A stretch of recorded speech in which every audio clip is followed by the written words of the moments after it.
The topic today is mercy process in progress. Mercy process in progress. In the book of 1 John chapter 3 verse 2. 1 John chapter 3 verse 2.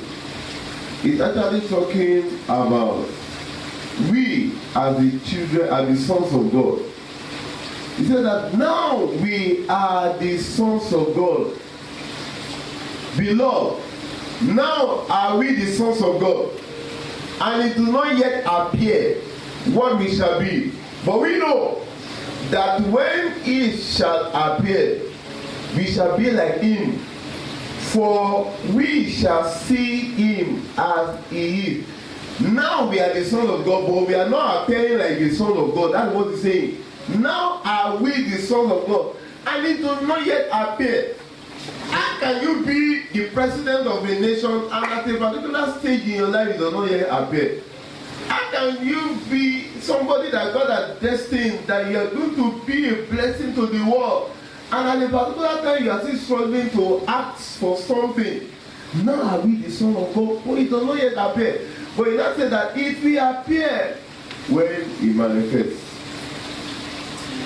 About 2 years ago, we were trying to construct our altar. Our altar was not like this originally. It changed over time from one level to the other. And I remember that time, it was the wooden construction that we had originally. Then this particular time, we just came and uprooted everything and started digging.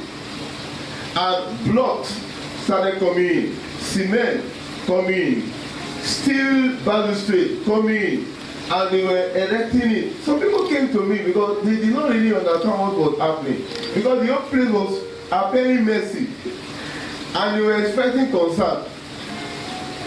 They did not want to tell me that, are you sure that you are still okay? Because of the way everywhere was messy.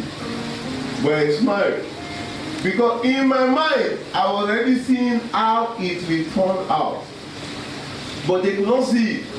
Everywhere was messy, and actually it was appearing jaga-jaga-ish. You know what they call jaga-jaga-ish? It was just anyhow. And I really, I tried to understand their concern. They were not asking me because they had bad intention. They really could not see how it would be. But day after day, they just saw the form taking shape. And at the time that we completed it, they said, wow, what a beauty. That is how it is. Now we are the sons of God. It's in the mind of God. How God is going to turn you out to be.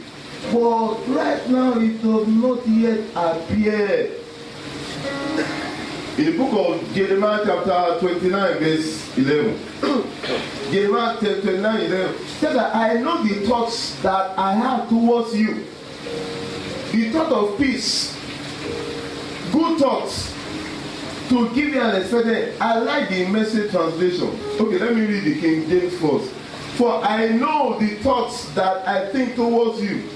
Share the Lord, thought of peace and not of evil, to give you an expected end. Can you give me Message translation? Okay, I love this translation so much. I know what I am doing. I have it all planned out. Plans to take care of you. Wow. Not abandon you. Plans to give you the future you hope for. Is that not comforting? Tell your neighbor, God is mindful of me. God is mindful of me. It may not yet appear, but when God manifests, you will be exactly what He had in mind. And the challenges that many of us happen to be because we are not able to see what God is planning for us. And some of us, we can actually see God has put the burning passion in our heart, but we cannot reconcile what we are going through right now with that which is in us. God has seen ourselves as the head of many estates, taking care of the homeless. But right now, you cannot really see. So the tendency is to put aside that dream. God has sent me here today to tell you, don't put aside that dream. It may not appear now, but that is who I have made you to be. The passion you had as a child, you did not just put it here. You are not the one that formed that passion. He's trying to tell you that that is the expected end. So, Joseph also had an expected end. God gave him a dream. But the mistake he kept on making was sharing his dream with everybody, his brothers. He thought that everybody would be happy for him. In the book of Genesis 37, 5-8. Genesis 37, 5-8. In verse 8, the Bible said that after he had told the dream to the brothers that, I saw you guys, your sheep, they were buying to my own. He said, the Bible said that they hated him.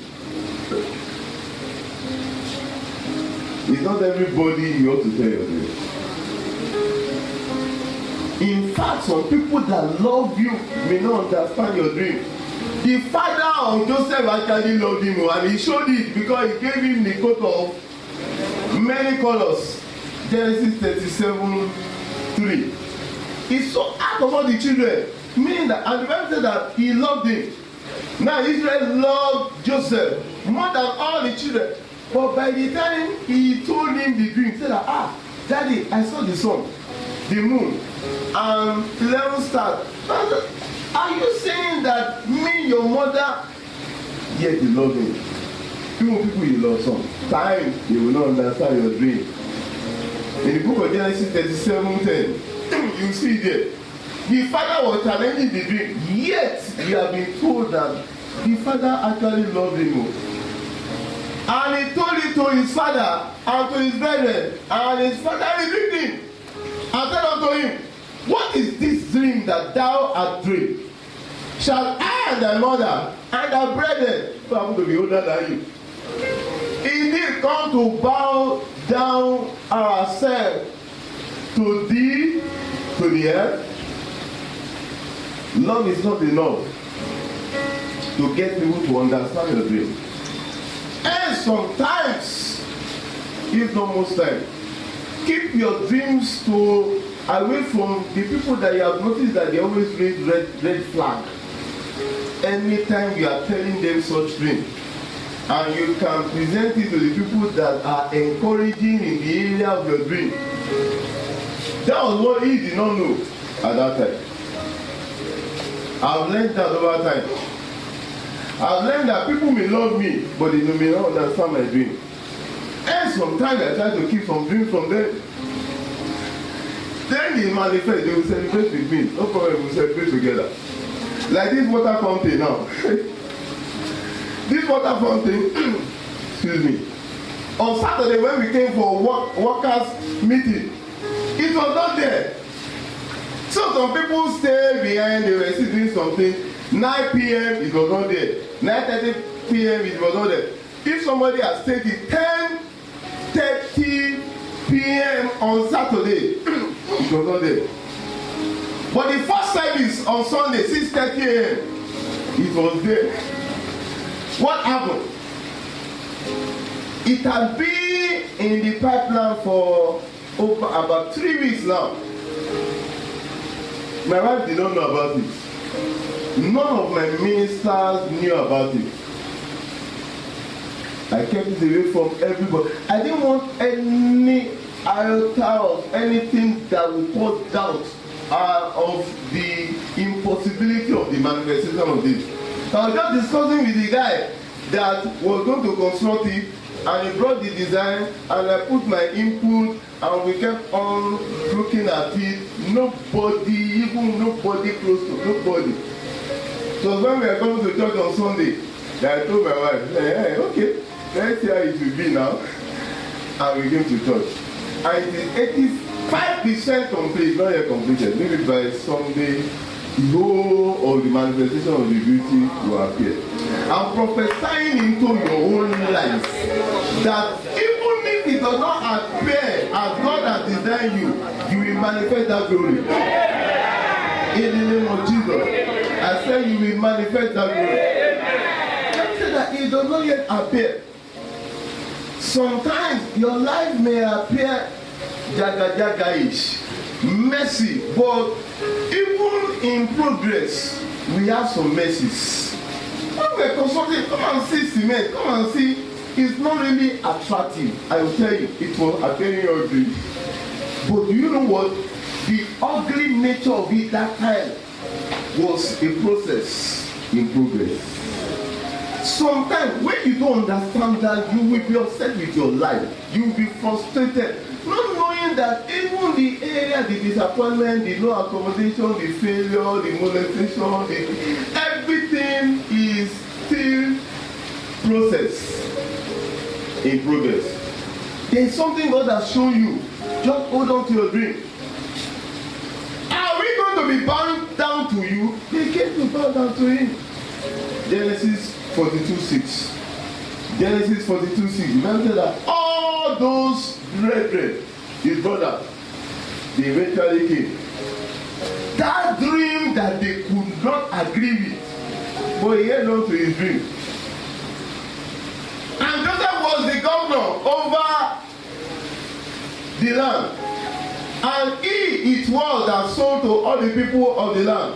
And Joseph's brethren came and bowed down themselves out before him with what? With their faces to the earth. The dream came to pass. Your dreams shall come to pass. Don't be upset because of the jaga-jaga-ish nature or the messy nature now. No accommodation, failure in school, no good relationship. The thing that you are trusting God for, you are not even seeing the sign of it. It got to a time that this guy saw himself in the opposite direction of his dream. How could the dream be in the palace and he found himself in the prison? Sometimes it's a messy nature of destiny. But it's mess. That mess is still in the process. And at the due time, he was connected to the palace from the prison. And he has learned his lesson in the prison anyway. Or maybe in his father's house. I discovered that he did not even share his dream with the head of the prison. You know, the one that made him to be in charge. He stopped sharing his dream with everybody. Not everybody will understand. But he now perceived, when he now saw the butler, something told him that you can share your dream with this one. And then this one, okay, please think good of me. When you get to the palace, make mention that I did not do anything. No. And that was it. You need to be sensitive to the people you share your dreams with. Even the one that appear as it, I want to be favoring him because he made him to be in charge. Yet, he did not really feel led to share his dream. And at the end of the day, when you read, I think Genesis 47, sometime somewhere down 10, 12, the father himself bowed before him. When he came to Egypt, the Bible said that he sat on his bed and bowed himself. That dream that he dreamt came to pass. I'm prophesying to your life. No matter how far you are from that your dream, God will bring all the dreams to pass. In the name of Jesus. So the charge that I have for you is, don't give up. Keep believing. Keep trusting God. Keep praying. Don't allow the dream to be taken away from you. Now we are the sons of God, but it does not yet appear. That means that you have the potential to be that sons of God. It does not yet appear. He said, but it will appear when the sun comes. That is the manifestation time. When you understand the metamorphosis of butterfly, you will not be able to reconcile some stages with the end product. Have this understanding of nature that God has been using to put as message to you. Don't allow what you are going through now to define your destiny. That's not a destiny. It is a process. And the process sometimes could be messy. When you go to the factories, you will see some factories you don't even like. In fact, some eateries. When you go to the kitchen side, but by the time you come to the finished product, when you are presenting, you cannot reconcile it. That is how your life is. Don't be frustrated. just have it in mind that I don't know how to connect to this thing that I'm seeing in my mind. I'm seeing myself settled with my family. I'm seeing myself having this. I'm seeing myself being blessed. I'm seeing myself walking in righteousness. But I'm actually struggling right now. Don't worry. God will connect you with that thing. Can we rest our feet and say, Father, I thank you for your word. And I receive your word. And you are able to bring me to that expected end. Open your mouth and just appreciate it. Bring it. Thank you, Lord. In Jesus' mighty name, we have prayed. Father, you are the God of all time. Even in the messy areas of our life, you are still the God and you are in process. Receive all the glory in the name of Jesus. Amen. You told the prophet to go to the potter's house. And when the potter was making clay in his hand, he got mad. But you turned it again to something good. Father, regardless of how our lives have been marred, Father, turn our lives again to the good, glorious destiny you have for us. Just like Joseph, let there come a day that the people that have not believed in our dream will come and bow to the manifestation of your glory in our lives. Thank you, Father. In Jesus' mighty name we have prayed.